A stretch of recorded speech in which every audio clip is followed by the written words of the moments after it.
এই হবে হবে এইবার বেরো যাবে, প্রতিষ্ঠানে এমপি হয়ে যাবে, এই আশাই থেকে থেকে আজ 22 বছর কেটে গেছে। এখন আর বাইরে যাওয়ার মতো বয়স আর নেই। ঢুকেছিলাম 6 মাস পর বেতন হবে, কিন্তু এখন আর সেই বয়স নেই। তাই এখন ছেলেমেয়েরা আসে ওদের দিকে তাকাইয়ে যে বাকি জীবন এইভাবেই কেটে যায়, আল্লাহ তাআলা যে কয়দিন নয় এইভাবে। 2003 সাল থেকে এখানে, আজ 25 সাল, 22-23 বছরের ব্যবধান।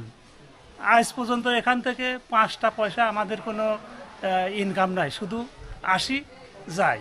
আমাদের বাড়িতে তো আমার স্ত্রী, সন্তান, মা বাবা, ভাই বোন সবাই আছে, তাদেরও চাহিদা মেটানোর মতো কোনো পরিবেশ আমাদের নাই। এখন ফ্যামিলির কাছেও আমরা মানে একেবারে ঘৃণার পাত্র হয়ে গেছি, ফ্যামিলিরাও আমাদের দেখতে পারেন না। এত আমরা মানে ঘৃণাজনিত এমন একজন মানুষ হয়ে গেছে যে ফ্যামিলি, বাড়ির লোকজন আমাদের এখন আর দেখতে পারে না।